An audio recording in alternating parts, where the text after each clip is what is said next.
So அடுத்தது படிப்போம். அடுத்த பகுதி போவோம். இப்ப பர்னபா பத்தி நம்ம பார்க்கிறோம். ಈಗ ಬರ್ನಬನ ಕುರಿತಾಗಿ ನಾವು ஆல்ரெடி இன்னைக்கு ಗಮನಿಸಿಕೊಳ್ಳೋಣ. காலையில மெசேஜ்ல கொஞ்சம் சொல்லிட்டேன் நான் ஆல்ரெடி.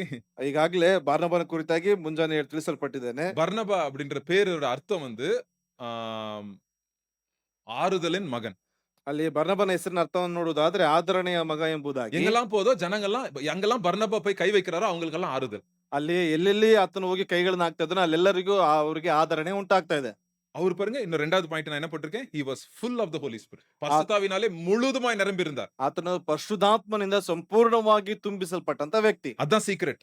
ಅದೇ ಒಂದು ರಹಸ್ಯ. அதான் சீக்ரெட். பரிசுத்தாவினாலே நிரப்பப்பட்டிருந்தோம்னா ஆண்டவர் வந்து நம்ம எங்கெல்லாம் போறோமோ நம்ம மூலியமாய் ஆண்டவர் ஆறுதலை கொடுப்பார் ஜனங்களுக்கு. ಪರಿಶುದ್ಧಾತ್ಮನಿಂದ ತುಂಬಿಸಲ್ಪಟ್ಟಿರುವಂತ ಸಂದರ್ಭದಲ್ಲಿ ನಾವೆಲ್ಲೆಲ್ಲ ಹೋಗ್ತಾ ಇದ್ದೇವೋ ಅಲ್ಲಿ ದೇವರ ಒಂದು ಕಾರ್ಯಗಳು ಅಲ್ಲಿ ನಡೆಯಲ್ಪಡ್ತದೆ. போராடிட்டு இருந்திருப்போம். ஐயோ நான் இந்த பழக்கத்தை விடணும், நான் இப்படி ஆகணும் அப்படி ஆகணும், எனக்கு முடியலன்னு. வாரும் ஆவியானவரே வாரும் வாங்க ஆண்டவரே அப்படின்னு ஆவினாலே நிரப்பப்படும் போது ஆண்டவர் நம்மளை வந்து மாத்துறார். ಅಲ್ಲಿ ನೋಡ್ತಾ ಇದ್ದೇವೆ ಆ ಕಾರ್ಯಗಳಿಂದ ಬಿಡುಗಡೆ ಹೊಂದೋದಕ್ಕಾಗಿ ಹಾಗೆ ಎಂಬುದಾಗಿ ನಾವು ಪ್ರಯತ್ನವನ್ನು ಮಾಡ್ತಾ ಇರ್ತೇವೆ. ಆದ್ರೆ ಪರಿಶುದ್ಧಾತ್ಮನ ನಮ್ಮಲ್ಲಿ ಬಾ ಎಂಬುದಾಗಿ ನಾವು ಕೇಳಿಕೊಳ್ಳುವಂತ ಸಂದರ್ಭದಲ್ಲಿ ನಮ್ಮ ಒಂದು ಕಾರ್ಯಗಳು ಬದಲಾಗುವಂತ என்னுடைய ಪರಿಸ್ಥಿತಿ. வாழ்க்கையில பரிசுத்தாவினால் நிரப்பப்படுறதுக்கு முன்னாடி ரொம்ப நெகட்டிவ் பர்சனா இருந்தேன் நான். ಆ ಪರಿಶುದ್ಧಾತ್ಮನಿಂದ ತುಂಬಿಸಲ್ಪಡುವುದಕ್ಕಿಂತ ಮುಂಚಿತವಾಗಿ ನನ್ನ ಜೀವಿತದಲ್ಲಿ ಬಹಳ ನಕಾರಾತ್ಮಕವಾದಂತ ಕಾರ್ಯಗಳಿಂದ ತುಂಬಲ್ಪಟ್ಟಿದೆ. எல்லாம் எதிர்மறையா தான் யோசிக்கிறது. ಎಲ್ಲವನ್ನ ಒಂದು ರೀತಿಯಾಗಿ ಎದುರು ರೀತಿಯಲ್ಲಿ ಮಾತನಾಡ್ತಕ್ಕಂಥದ್ದು. என்னைக்கு ஆவியானவர் வந்து இறங்குனாரோ அன்னையில இருந்து என் மைண்ட் ஆண்டவர் மாத்திட்டார். ಯಾವಾಗ ಪರಿಶುದ್ಧಾತ್ಮ ನಮ್ಮಲ್ಲಿ ಬರಲ್ಪಟ್ಟನೋ ಆಗ ದೇವರು ನನ್ನ ಮನಸ್ಸನ್ನ ಬದಲಾಯಿಸಿದ್ರು. ஆண்டவர் இருதயத்தை மாத்திட்டார். ದೇವರು ನನ್ನ ಹೃದಯವನ್ನು ಬದಲಾಯಿಸಿದ್ರು. எனக்குள்ளே நான் வித்தியாசத்தை நானே பாக்குறேன். ನನ್ನೊಳಗೆ ನಾನು ವ್ಯತ್ಯಾಸವನ್ನ ಗಮನಿಸ್ತಾ நான் ಇದ್ದೇನೆ. ஃபர்ஸ்ட் எப்படி யோசிச்சுட்டு இருப்பேன், இப்போ எப்படி யோசிக்கிறேன்னு எனக்கே வந்து நம்ப முடியல. ಮೊದಲು ನಾನು ಯಾವ ರೀತಿಯಾಗಿ ಯೋಚಿಸ್ತಾ ಇದ್ದೆ, ಈಗ ಯಾವ ರೀತಿಯಾಗಿ ಯೋಚಿಸ್ತೇನೆ ನನಗೆ ನಂಬೋದಕ್ಕಾಗ್ತಾ ಇಲ್ಲ. ஏன்னா பரிசுத்தாவினாலே நிரப்பப்படும் போது அவர் வந்து நம்மள மாத்துவாருங்க. ಪರಿಶುದ್ಧಾತ್ಮನಿಂದ ತುಂಬಿಸಲ್ಪಡುವಾಗ ಅವರು ನಮ್ಮಲ್ಲಿ ಕಾರ್ಯಗಳನ್ನ சில ಮಾಡಲು பேர் வாழ்க்கையில கொஞ்சம் கொஞ்சமா அது கொஞ்ச நாட்கள் ஆகும் மாறுறதுக்கு. சில பேருக்கு உடனே ஒரே செகண்ட்ல மாறும். ஒரு மாதிரி ஆண்டவர் எப்படி ஆசைப்படுறாரு அப்படி பண்ணுவார். ಕೆಲವರಿಗೆ ತಕ್ಷಣವಾಗಿ ಅದು ಗೊತ್ತಾಗ್ತದೆ, ಕೆಲವರಿಗೆ ಹಂತ ಹಂತವಾಗಿ ಬದಲಾಗ್ತದೆ. ದೇವರು ಯಾವ ರೀತಿಯ ಕಾರ್ಯಗಳನ್ನ ಮಾಡ್ತೋ ಆ ರೀತಿಯಾಗಿ சோ ತೋರ್ಪಡಿಸ್ತದೆ. இந்த பர்னபா வந்து பாத்தீங்கன்னா எல்லாரும் எங்கெல்லாம் போறாங்களோ அவங்கள வந்து சேர்த்து வைக்கிற மனுஷன், பிரிச்சு வைக்கிற மனுஷன் இல்ல. பிரிவினை ஆக்குற அந்த என்னது இந்த இந்த நிறைய பேர் இருப்பாங்க. எங்கெல்லாம் போறாங்களோ பிரிவினை ஆவி இருக்கும் அவங்க கிட்ட. அப்படியே எல்லாரையும் பிரிச்சு வச்சிரணும். ஒரு கேங் கட்டுற சுபாவம் இருக்கும். இவரு ஆப்போசிட் ஆஃப் கேங் கட்டுறது. ஒரு மனம் ஆக்குற ஒரு சுபாவம் பர்னபாக்கு. ಅಲ್ಲಿ ಬಾರ್ನಬನನ್ನ ನೋಡುವುದಾದ್ರೆ ಎಲ್ಲರನ್ನ ಒಟ್ಟುಗೂಡಿಸುವಂತ ಕಾರ್ಯವು ಆತನಲ್ಲಾಗಿತ್ತು. ಕೆಲವರನ್ನ ನೋಡುವುದಾದ್ರೆ ಬೇರ್ಪಡಿಸುವಂತದ್ದು, ಒಂದು ರೀತಿಯಾಗಿ ಗುಂಪು ಘರ್ಷಣೆ ಮಾಡುವಂತ ರೀತಿಯಲ್ಲಿ ಗುಂಪಾಗಿ ಮಾಡುವಂತ ವ್ಯಕ್ತಿಗಳೇ ಕಾಣಿಸ್ಕೊಳ್ತಾರೆ. ಆದ್ರೆ ಈತನ ನೋಡುವುದಾದ್ರೆ ಎಲ್ಲರನ್ನ ಒಟ್ಟು ಮಾಡುವಂತ ಕಾರ್ಯ ಈತನಲ್ಲಾಗಿತ್ತು. பர்னபாக்கு இன்னொரு பேர் இன்னைக்கு கொடுக்கலாம். என்ன கொடுக்கலாம்? ಆ ಬಾರ್ನಬನಿಗೆ ಇನ್ನೊಂದು ಹೆಸರನ್ನ ಕೊಡಬಹುದು. ಏನಂತ? கார்பெண்டருக்குலாம் அது தெரியும். ஒரு மாதிரி கம் அது. ஃபெவிகால். ಫೆವಿಕಾಲ್. பர்னபாக்கு ஃபெவிகால் அப்படின்னு சொல்லலாம் நம்ம. ಬಾರ್ನಬನಿಗೆ ನಾವು ಫೆವಿಕಾಲ್ ಎಂಬುದಾಗಿ ಇಡಬಹುದು. எல்லாரையும் சேர்த்து வச்சு ஒட்டுவார். ಎಲ್ಲರನ್ನ ಸೇರಿಸಿ ಆತನು ಜೋಡಿಸ್ತಾರೆ. ஒரு குடும்பத்துல ஒரு ஆள் இப்படி இருந்தா ரொம்ப சந்தோஷங்க. ಆ ಒಂದು ಕುಟುಂಬದಲ್ಲಿ ಒಬ್ಬ ವ್ಯಕ್ತಿ ಈ ರೀತಿಯಾಗಿದ್ರೆ அந்த ತುಂಬಾ குடும்பத்துல ಸಂತೋಷ. சண்டையே வராதுங்க. ಆ ಕುಟುಂಬದಲ್ಲಿ ಜಗಳವೇ ಬರುವುದಿಲ್ಲ. சண்டை வர்ற டைம்ல என்ன பண்ணிருவாங்க? ஃபெவிகால் போட்டு ஒட்ட வச்சிருவாங்க ಆ எல்லாரையும். ಜಗಳ ಬರುವಂತ ಸಂದರ್ಭದಲ್ಲಿ ಫೆವಿಕಾಲ್ ಅನ್ನು ಹಾಕಿ ಅವ್ರು ಸೇರಿಸಿ நம்ம ಬಿಡ್ತಾರೆ. சபையில எல்லா குடும்பங்களும் ஃபெவிகால் குடும்பமா இருக்கணும்னு ஜெபம் பண்ணுவோம். ನಮ್ಮ ಸಭೆಯಲ್ಲಿ ಎಲ್ಲರ ಕುಟುಂಬಗಳು ಫೆವಿಕಾಲ್ ಕುಟುಂಬಗಳಾಗಿರ್ಬೇಕೆಂಬುದಾಗಿ ಪ್ರಾರ್ಥನೆ சோ ಮಾಡೋಣ. பர்னபா இப்படி இருக்கிறாரு. ಬರ್ನಬನು ಈ ರೀತಿಯಾಗಿ ಇದ್ದಾನೆ. ஆண்டவருக்காக எதையும் செய்யற ரெடியா இருக்காரு. ದೇವರಿಗಾಗಿ ಏನನ್ನ ಕೂಡ ಮಾಡೋದಕ್ಕೂ நான் ಸಿದ್ಧನಿದ್ದಾನೆ. காலையிலே சொன்னேன்ல, காலையில மெசேஜ்ல சொன்னது போல ஒரு டைம்ல வந்து அப்போஸ்தலன் பவுல் வந்து மாறின உடனே எல்லாருக்கும் ஷாக்கு. சபைக்கெல்லாம் டவுட். சபையான இருக்கிறவங்க ஒரு மாதிரி சந்தேகத்தோட பாக்குறாங்க. அந்த 9வது அதிகாரம் 29வது வசனம் திருப்ப வேண்டாம். அந்த இடத்துல எல்லாரும் சந்தேகத்தோட பாக்குறாங்க. யார? அப்போஸ்தலன் பவுல. இவன் நிஜமா மனம் திரும்பி இருக்கிறானா இல்ல நாடகம் ஆடுறானா அப்படின்னு. ಅಲ್ಲಿ ಎಲ್ಲರಿಗೂ ಒಂದು ಸಂದೇಹ ಉಂಟಾಗ್ತದೆ. ಅಪೊಸ್ತಲ ಅಂತ ಪೌಲನ ಒಂದು ರೀತಿಯಾಗಿ ಸೌಲನಾಗಿರ್ತಕ್ಕಂಥ ವ್ಯಕ್ತಿ ಆತನು ನಿಜವಾಗಿಯೂ ಬದಲಾಗಿದ್ದಾನೆ ಅಥವಾ ನಾಟಕಗಳನ್ನ ಮಾಡ್ತಾ ಇದ್ದಾನೆ ಎಂಬುದಾಗಿ. சோ உடனே என்ன பண்றாரு? ஃபெவிகால், மிஸ்டர் ஃபெவிகால் வராரு. ಅಲ್ಲಿ ತಕ್ಷಣವಾಗಿ ಮಿಸ್ಟರ್ ಫೆವಿಕಾಲ್ ಅವರು ಬರ್ತಾ ಇದ್ದಾರೆ. வந்து என்ன பண்றாரு? ಅವ್ರು ಏನ್ ಮಾಡ್ತಾ ಇದ್ದಾರೆ? பயப்படாதீங்க. ಭಯಪಡಬೇಡ್ರಿ, நிஜமா மனம் திரும்பி இருக்கிறான். ನಿಜವಾಗಿಯೂ ಆತನು ಮಾನಸಾಂತರ நிஜமா ಹೊಂದಿದ್ದಾನೆ. ஆண்டவன்ட்ட பேசி இருக்கிறாரு. ನಿಜವಾಗಿಯೂ ದೇವರು ಮಾತನಾಡಲ್ಪಟ್ಟಿದ್ದಾರೆ. நிஜமா ஆண்டவர் தொட்டு இருக்கிறாரு. ನಿಜವಾಗಿಯೂ ದೇವರು நிஜமா ಮಾತನಾಡಲ್ಪಟ್ಟಿದ್ದಾರೆ. பரிசுத்தாவினால் நிரப்பப்பட்டிருக்கிறாரு. ನಿಜವಾಗಿಯೂ ಪರಿಶುದ್ಧಾತ್ಮನಿಂದ ತುಂಬಿಸಲ್ಪಟ್ಟಿದ್ದಾರೆ. பயப்படாதீங்க. ಭಯಪಡಬೇಡ್ರಿ. அப்ப எல்லாருக்கும் ஓகே பரவாயில்லப்பா. ஆக்- நம்ம பவுல் வந்து நம்ம சகோதரர் வாப்பா எல்லாரும் ஓடி போய் கட்டி பிடிச்சிருப்பாங்க கண்டிப்பா. ಆಗ ಎಲ್ಲರೂ ಪೌಲ್ ನಮ್ಮ ಸಹೋದರನ ಬಾ ಎಂಬುದಾಗಿ ಆತನನ್ನ ಹಿಡಿದುಕೊಂಡಿರ್ತಾರೆ ಎಂಬುದಾಗಿ. சோ அந்த அளவுக்கு ஒரு சேர்த்து வைக்கிற ஒரு மனிதன். ಆ ರೀತಿಯಾಗಿ ಸೇರಿಸಲ್ಪಡುವಂತ ಒಬ್ಬ ವ್ಯಕ್ತಿ. சில டைம் என்ன ஆகும்னா சர்ச்ல சில ஃபேமிலிகளுக்குள்ள பிரச்சனை வந்துரும். எனக்கு 2 சைடுல இருந்தும் ஃபோன் பண்ணுவாங்க. இந்த குடும்பத்துக்குள்ளே 2 பிரச்சனை ஆயிடும். 2ஆ பிரிஞ்சிரும் குடும்பம். அந்த சைடு ஆட்களும் ஃபோன் பண்ணுவாங்க. இந்த சைடு ஆட்களும் ஃபோன் பண்ணுவாங்க. 2 பக்கமும் கேட்டுக்கிறது. இந்த காதுல வாங்கிக்கிறது. ಆ ಸಭೆಯಲ್ಲಿ ಕುಟುಂಬಗಳು ಅದು ಒಂದು ರೀತಿಯಾಗಿ ಬೇರ್ಪಡುವಂತ ಸಂದರ್ಭದಲ್ಲಿ ಎರಡೂ ಕುಟುಂಬಗಳಿಂದ ಫೋನ್ ಕರೆ ಬರ್ತದೆ. ಅವರಿಂದ ಕೇಳುವಂತದ್ದನ್ನು ಇವರು ಹೇಳುವಂತದ್ದನ್ನು ಕೇಳಿಸಿಕೊಳ್ಳುವಂತ இவங்களும் ಪರಿಸ್ಥಿತಿ. கெட்டவங்க இல்ல, இவங்களும் கெட்டவங்க இல்ல. 2 பேரும் ஆண்டவர்னால மன்னிக்கப்பட்ட பரிசுத்தவான்கள்.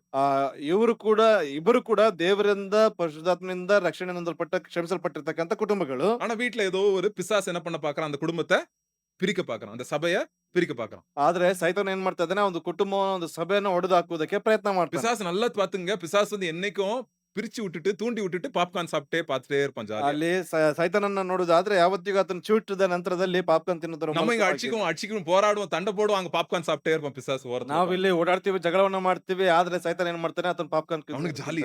அடிங்க அடிங்க அடிங்க சண்டை திட்டு திட்டு. இவ அவள திட்டுறா, அவ இவள திட்டுறா, இவன் அவனை திட்டுறா அப்படின்னு ஜாலியா பார்த்துட்டே இருப்பான். ಆತನ ಜಾಲಿಯಿಂದ ಸಂತೋಷವಾಗಿ ನೋಡ್ತಾ ಇದ್ದಾನೆ. ಓಕೆ, ಇವ್ರು ಅವ್ರಿಗೆ ಬೈತಾ ಇದಾರೆ, ಅವ್ರು ಇವ್ರಿಗೆ ಬೈತಾ ಇದಾರೆ ಎಂಬುದಾಗಿ ಒಂದು ರೀತಿಯಾದಂತ ಕಾರ್ಯಗಳನ್ನ ಗಮನಿಸ್ತಾನೆ அதே போல ಇರ್ತಾನೆ. கணவன் மனைவி சண்டை போட்டாலும் பிசாசு என்ன பண்ணிட்டு இருக்கான், பாப்கார்ன் சாப்பிட்டு சந்தோஷமா என்ஜாய் பண்ணிட்டு இருக்கான். சினிமா படம் மாதிரி பாப்பான். ಅಲ್ಲಿ ನೋಡ್ತಾ ಇದ್ದೇವೆ, ಗಂಡ ಹೆಂಡತಿಯಲ್ಲಿ ಜಗಳವನ್ನು ಮಾಡುವಾಗ ಸೈತಾನನ ಅಲ್ಲಿ ನೋಡ್ತೇವೆ, ಸಿನಿಮಾವನ್ನು ನೋಡುವಂತ ರೀತಿಯಲ್ಲಿ ಆ ಒಂದು ಕುಟುಂಬವನ್ನು ಗಮನಿಸ್ತಾ ಇದ್ದಾನೆ. கணவன் மனைவி பேசலனாலும் அவனுக்கு ரொம்ப சந்தோஷம். ಆ ಗಂಡ ಹೆಂಡತಿ ಮಾತನಾಡಲಿಲ್ಲ ಅಂತಂದ್ರೂ ಕೂಡ ಅವ್ರಿಗೆ ತುಂಬಾ ಸಂತೋಷ. ஆனா பர்னபா என்ன பண்றாரு, ಆದ್ರೆ ಬರ್ನಬ ಏನ್ ಮಾಡ್ತಾ ಇದ್ದಾನೆ, இங்க வந்துட்டு ಇಲ್ಲಿ ಬಂದು இல்ல நான் அந்த இது சொல்லிட்டு இருந்தேன்ல, என்ன ஆகும், 2 பேரும் ஃபோன் பண்ணுவாங்க. ಅಲ್ಲಿ ಏನ್ ಮಾಡ್ತಾರೆ ಅಂದ್ರೆ ಇಬ್ರು ಕಡೆಯಿಂದನೂ ಫೋನ್ So, ಮಾಡ್ತಾರೆ. நான் என்ன பண்ணுவேன், இவங்ககிட்ட இருக்கிறதெல்லாம் இவங்க இதெல்லாம் கொஞ்சம் கொஞ்சம் நல்லதும் சொல்லியிருப்பாங்க, கெட்டதும் சொல்லியிருப்பாங்க. இவங்க நல்லதும் சொல்லியிருப்பாங்க, கெட்டதும் சொல்லியிருப்பாங்க. ಇವ್ರು ಏನ್ ಮಾಡಿರ್ತಾರೆ ಅಂದ್ರಪ್ಪ ಅಂದ್ರೆ ಕೆಲವು ಒಳ್ಳೆ ಕಾರ್ಯಗಳನ್ನ ಹೇಳ್ತಾರೆ, ಕೆಲವು ಕೆಟ್ಟ ಕಾರ್ಯಗಳನ್ನ ಹೇಳ್ತಾರೆ. ಇವರು ಸಹ ಒಳ್ಳೆ ಕಾರ್ಯಗಳನ್ನ ಕೆಟ್ಟ ಕಾರ್ಯಗಳನ್ನು So, ಸಹ நான் என்ன ಹೇಳ್ತಾರೆ. பண்ணுவேன், இங்க இருக்கிற நல்ல காரியம் அவங்கள பத்தி நல்லது சொல்லிருப்பாங்க. அதெல்லாம் எடுத்து உங்கள பத்தி இவ்ளோ நல்லா பேசுறாங்க பிரதர் இவங்க அப்படின்னு சொல்லுவேன். சிஸ்டர் உங்கள பத்தி இவ்ளோ நல்லா பேசுறாங்க இவங்க அப்படின்னு சொல்லுவேன். So, ನಾನೇನ್ உடனே ಮಾಡ್ತೀನಿ 2 பேரும் சேர்ந்துருவாங்க. ನಾನೇನ್ ಮಾಡ್ತೀನಿ, ನಿಮ್ಮ ಕುರಿತಾಗಿ ಇಷ್ಟು ಒಳ್ಳೆ ಮಾತುಗಳನ್ನು ಹೇಳ್ತಾ ಇದ್ದಾರೆ ಎಂಬುದಾಗಿ, ಸಹೋದರ ನಿಮ್ಮ ಕುರಿತಾಗಿ ಇವರು ಒಳ್ಳೆ ಮಾತುಗಳನ್ನು ಹೇಳ್ತಾ ಇದ್ದಾರೆ ಎಂಬುದಾಗಿ ಅವರ ಕುರಿತಾಗಿ ಹೇಳುವಾಗ ತಕ್ಷಣವಾಗಿ ಅವರು ಒಂದಾಗ್ತಾರೆ. நிறைய குடும்பம் ஃபெவிகால் மாதிரி ஒட்டிட்டு இருக்குது இப்போ. அதனால ಅನೇಕ ಕುಟುಂಬಗಳು ಫೆವಿಕಲ್ ರೀತಿಯಲ್ಲಿ ಅದು ಕಟ್ಟಲ್ಪಡ್ತಾ ಇದೆ ಆ ಕಾರಣದಿಂದಾಗಿ. சோ பைபிள் என்ன வசனம் சொல்லுது, தீமையை எதனால ஜெயிக்கணுமா, நன்மையினால ஜெயிக்கிறது தான். இதுதான் அர்த்தம் அது. ಕೆಟ್ಟದನ್ನ ಒಳ್ಳೆಯತನದಿಂದ ಜಯಿಸಲ್ಪಡಬೇಕು ಎಂಬುದಾಗಿ ಸತ್ಯವೇದ ಹೇಳ್ತದೆ. சரியா? சோ ஆண்டவர் வந்து பர்னபா போல ஆட்கள் நம்ம சபையில உண்டாக்கணும்.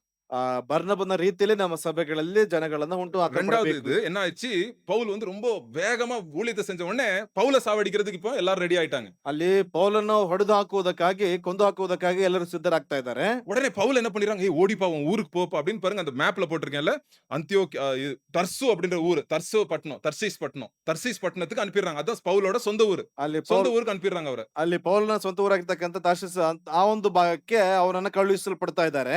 எப்படி இருந்திருக்கும் அப்போஸ்தலன் பவுலுக்கு? ಅಪೊಸ್ತಲನಾದ ಪೌಲನಿಗೆ ಯಾವ ರೀತಿಯಾಗಿರ್ತದೆ? ஏசப்பா அவரை தொட்டாரு. ಯೇಸು ಕ್ರಿಸ್ತನ ಆತನನ್ನು ஏசப்பா ಮುಟ್ಟಲ್ಪಟ್ಟಿದ್ದಾನೆ. சொன்னாரு, உனக்கு ஒரு ஊழியம் வச்சிருக்கிறேன்னு சொன்னாரு. ಯೇಸು ಕ್ರಿಸ್ತನು ಹೇಳಿದ್ದಾರೆ, ನಿನಗಾಗಿ ಒಂದು ಸೇವೆ ನೀಡಲ್ಪಟ್ಟಿದ್ದೇನೆ ಎಂಬುದಾಗಿ. ஏசப்பா ஊழியத்தை செஞ்சாரு. சடனா எல்லாரும் சாவடிக்க பாக்குறாங்க. பார்த்தா அவர் வீட்டுக்குள்ள போய் உட்கார்ந்து இருக்கிறார். ಅಲ್ಲಿ ಎಲ್ಲರೂ ಆತನನ್ನ ಕೊಂದು ಹಾಕುವುದಕ್ಕೆ ನೋಡ್ತಾ ಇದ್ದಾರೆ. ನೋಡಿದ್ರೆ ಇವರು ಅವರ ಮನೆಯಲ್ಲಿ ಹೋಗಿ ಕೂತ್ಕೊಂಡಿದ್ದಾರೆ. சோ உடனே என்ன ஆகுது, ತಕ್ಷಣದಲ್ಲಿ ಏನಾಗ್ತಾ ಇದೆ, ஒரு ஆள் தேடி வராரு. யார? அப்போஸ்தலன் பவுல தேடி வராரு ஒருத்தர். ಒಂದು யாரு? ದಿವಸ ಅಪೊಸ್ತಲನಾದ ಪೌಲನನ್ನ ಒಬ್ಬ ವ್ಯಕ್ತಿ ಹುಡುಕಿಕೊಂಡು ಬರ್ತಾ ಇದ್ದಾರೆ. 25வது வசனம், 11வது அதிகாரம் 25, 26. ಅಲ್ಲಿ 11ನೇ ಅಧ್ಯಾಯ 25, 26ನೇ ವಚನ. பின்பு பர்னபா சவுலை தேடும்படி தர்ஷுவுக்கு புறப்பட்டு போய் அவனைக் கண்டு அந்தியோகியாவுக்கு அழைத்து கொண்டு வந்தான். ம். அவர்கள் 1 வருஷ காலமாய் சபையோடே கூடியிருந்து அநேக ஜனங்களுக்கு உபதேசம் பண்ணினார்கள். முதல் முதல் அந்தியோகியாவிலே சீஷர்களுக்கு கிறிஸ்தவர்கள் என்கிற பெயர் வழங்கிற்று. என்னைக்கு ஃபர்ஸ்ட் கிறிஸ்டியன்ஸ்னு எப்ப சொன்னாங்க? இந்த சர்ச்சில தான் சொன்னாங்க. அந்தியோக்கியால தான் முத கிறிஸ்டியன் என்ற பேரே வந்துச்சுங்க. ಅಲ್ಲಿ ಅಂತ್ಯೋಕ್ಯದ ಪಟ್ಟಣದಲ್ಲೇ ಮೊದಲಾಗಿ ಕ್ರೈಸ್ತರು ಎಂಬತಕ್ಕಂಥ ಹೆಸರು ಬರಲ್ಪಟ್ಟಿದೆ ಎಂಬುದಾಗಿ. சோர்பாய் உட்கார்ந்திருந்த அப்போஸ்தலன் பவுலை தேடி போய் கதவை தட்டி அவரை ஊழியத்துக்கு கூட்டு வந்தது யாருங்க? திருப்பி பர்னபா. ಅಲ್ಲಿ ಸೋತು ಹೋದಿರ್ತಕ್ಕಂಥ ಸಂದರ್ಭದಲ್ಲಿ, ಕೂತುಕೊಂಡಿರ್ತಕ್ಕಂಥ ಸಂದರ್ಭದಲ್ಲಿ ಆತನನ್ನು ಹುಡುಕಿಕೊಂಡು ಹೋಗಿ ಆತನನ್ನ ಪುನಃ ಸೇವೆ ಕರೆದುಕೊಂಡು ಬಂದಿರತಕ್ಕಂಥ ಬಾರ್ನಬನು ಎಂಬುದಾಗಿ. பாருங்க, கடல் வழியா போயிருக்கணும். அது கடல் வழியா போய் அந்த ஊரை போய் தேடி கண்டுபிடிச்சு போயிருக்கணும் அவரு. ಅಲ್ಲಿ ನೋಡ್ತೇವೆ, ಆ ಒಂದು ಸಮುದ್ರ ಮಾರ್ಗವಾಗಿ ಆ ಒಂದು ಊರನ್ನು ಹುಡುಕಿ ಅಲ್ಲಿ ಆ ಒಂದು ಮಾರ್ಗವಾಗಿ ಹೋಗ್ಬೇಕು. எத்தனை விசுவாசிக்காக? ಎಷ್ಟು ಜನ ವಿಶ್ವಾಸಿಗಾಗಿ? ஒரே ஒரு ஆட்டுக்குட்டிக்காக, ஒரே ஒரு விசுவாசிக்காக. ಒಬ್ಬ ಒಂದು ವಿಶ್ವಾಸಿಗಾಗಿ, ಒಂದು ಕುರಿಗಾಗಿ. அதனால இன்னைக்கு நம்ம பைபிள்ல எத்தனை புத்தகம் அப்போஸ்தலன் பவுல் எழுதியிருக்கிறாரு? ಆ ಕಾರಣದಿಂದ ஆல்மோஸ்ட் முக்காவாசி புதிய ஏற்பாட்டை யார் எழுதியிருக்கிறது? அப்போஸ்தலன் பவுல் தான் எழுதியிருக்காரு. ಹೊಸ ಒಡಂಬಡಿಕೆಯ ಮುಕ್ಕಾಲು ಭಾಗವನ್ನ ಅಪೊಸ್ತಲನಾದ ಪೌಲನು ಈ ಒಂದು ಆ ಒಂದು ಭಾಗಗಳಲ್ಲಿ ಬರೆಯಲ್ಪಟ್ಟಿದ್ದಾನೆ. யார் யூஸ் பண்ணார் ஆண்டவர் அதுக்காக? ಅದಕ್ಕಾಗಿ ಯಾರನ್ನು ಉಪಯೋಗಿಸಲ್ಪಟ್ಟಿದ್ದಾರೆ ದೇವರು? பர்னபா. ಬಾರ್ನಬನನ್ನ. ஆறுதலின் மகன். ஆறுதல். அவನು வந்து தேற்றுதலின் மகன், ஆறுதலின் மகன் பர்னபா. ಅಲ್ಲಿ ಬಾರ್ನಬನ ನೋಡೋದಾದ್ರೆ ಆದರಣೀಯ ಮಗನು ಎಂಬುದಾಗಿ ಇಲ್ಲಿ ಗಮನಿಸಿಕೊಳ್ತಾ ಇದ್ದೇವೆ. ஆண்டவர் எந்த அளவுக்கு உங்களை யூஸ் பண்ண முடியும் அப்படின்றதுல இது நம்மள தெரிஞ்சுக்கலாம். பெரிய பைபிள் காலேஜ் படிக்கல, பெரிய ஞானம் இல்ல, பட் ஆனா எல்லாரும் என்ன பண்ணணும்? ஆறுதல் கொடுக்கிற ஒரு ಮಗನ್ ಬರ್ನಬ. ಅಲ್ಲಿ ದೊಡ್ಡದಾಗಿರ್ತಕ್ಕಂಥ ಸತ್ಯವೇದ ಶಾಲೆಗಳಾಗಿರ್ಬೋದು ಅಥವಾ ದೊಡ್ಡ ಕಾರ್ಯಗಳನ್ನ ಆತನಿಗೆ ಓದಲ್ಪಡ್ಲಿಲ್ಲ. ಆದ್ರೆ ದೇವರ ಕಾರ್ಯಗಳನ್ನು ಮಾಡೋದಕ್ಕಾಗಿ ಒಂದು ಆದರಣೀಯ ವ್ಯಕ್ತಿಯಾಗಿ ಆತನು ಕಾಣಿಸಿಕೊಳ್ತಾ ಇದ್ದಾನೆ.